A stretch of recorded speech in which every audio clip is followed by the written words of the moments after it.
जो जिलापाल सम्मिलनी एवं 2 दिन धरी राज्यस्तरीय जो जिलापाल एवं एसपी सम्मिलनी हम होची शुभ अवसर रे आज मंचासीन थिबा श्रीयुक्त कनकवर्धन सिंहदेव महाशय, मान्यवर उपमुख्यमंत्री, मान्यवर उपमुख्यमंत्री श्रीमती प्रभाती परिडा महाशय, मुख्य शासन सचिव श्री मनोज आहूजा, उन्नयन कमिशनर तथा अतिरिक्त मुख्य शासन सचिव श्रीमती अनुगर, अतिरिक्त मुख्य शासन सचिव साधारण प्रशासन steel and mines parliamentary affairs Shri Surendra Kumar, उपस्थित आज ये जिलापाल सम्मिलनी रे मोर मंत्रिमंडल समस्त सदस्यवृंद, एसीएस सचिव एवं जिलापालगण एवं एटी उपस्थित वरिष्ठ अधिकारी वृंद, आज यही 2 दिनिया राज्यस्तरीय जिलापाल सम्मिलनी रे उपस्थित विभिन्न विभागर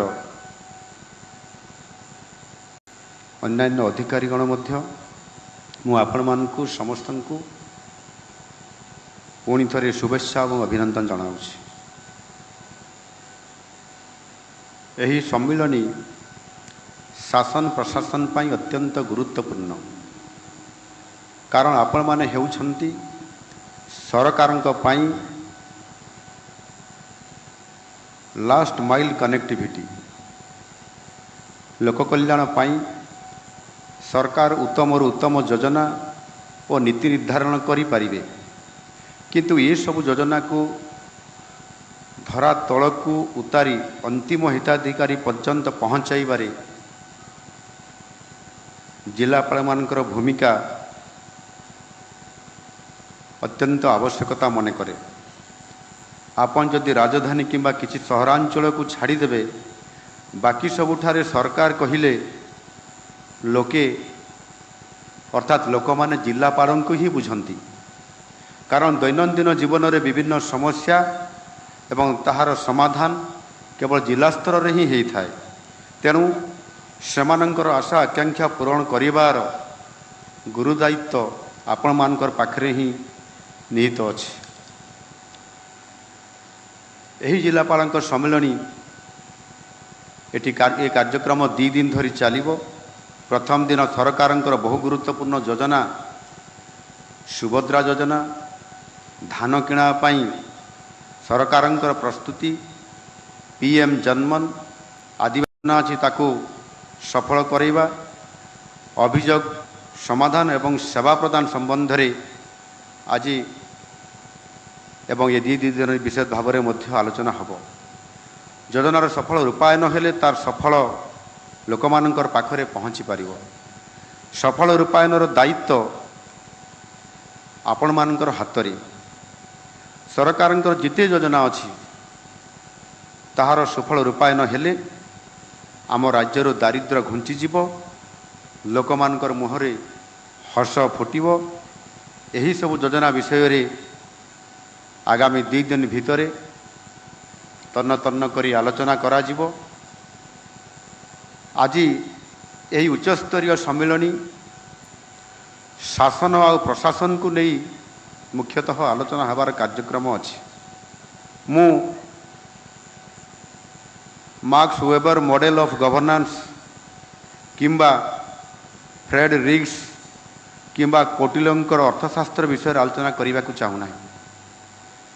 आपण माने समस्ते ये विषय रे निश्चित भाव रे जेते बेले आपंकर जीवनर गुरुत्वपूर्ण दायित्व नवा पूर्वर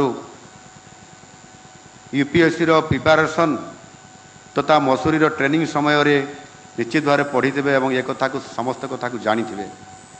मु जड़े साधारण लोकटीर प्रशासन ठारू आशा करुवा दृष्टिभंगी विषय रे मोर अनुभूति आधार रे मोर किछि कथा किछि व्यथा आपणमानकर पाखरे रखिबी एवं आशा करिबी नूतन सरकारंकर लोकंकर आशा आकांक्षा पूरण करिया पई जो आमर सर्वनिम्न कार्यक्रम रखा जायछि ताकू किबळी भाबरे आमे सफल रूपायन करि परिबा ये बाबद रे मु किछि कथा कहिया पई चाहूछि।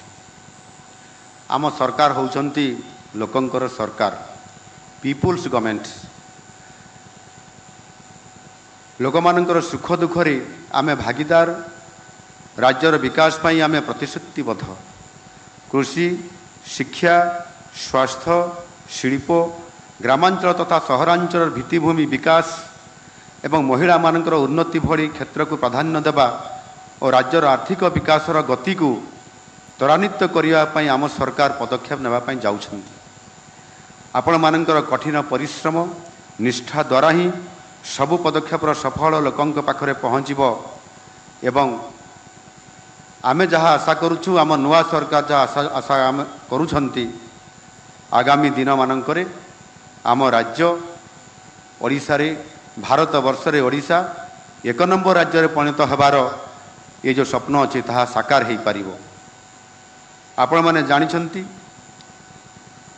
ओडिशा एक संबल रे धनी राज्य अधिक निश्चित भाव रे जानिछंती जेते बेले शासन अपारकंग हाथ रे चली जीवो जहार लोकंकर पाई आवेग बा टिकिए मध्य संवेदनशीलता नथिबो सेमानंकठु लोक कल्याण करिबा किबा कल्पना करिबा निश्चित भाव रे गोटे वृथा सदृश हबो।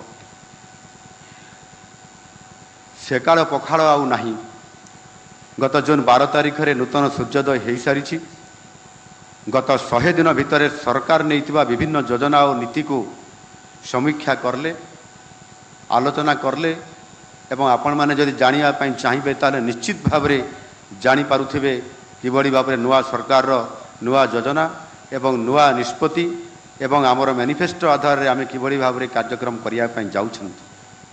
आज रो मंच रे मु निश्चित भाव रे निजर किछि अनुभूति कथा सामना रे रखिबी।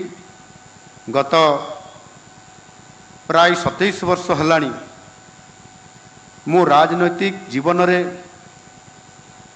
ओडिशा लोकंकर सांगरे तांकर सुख दुखरे मु सामिल होकर अछि।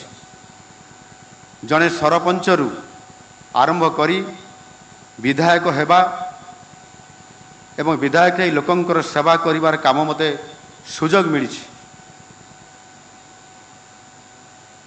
यही प्राय 2 दशंधि रु ऊर्ध्व समय भितरे लोकंकर सहित मिसिबा तांकर समस्या सहित जड़ित हवा एवं लोकंकर कष्ट बहु निकटरू मु तांकर सहित उपस्थित रहीकरी मु याकू देखिछि एवं ताकू लाघव करिया पई मध्य साध्य मते मु चेष्टा करि आसुछि।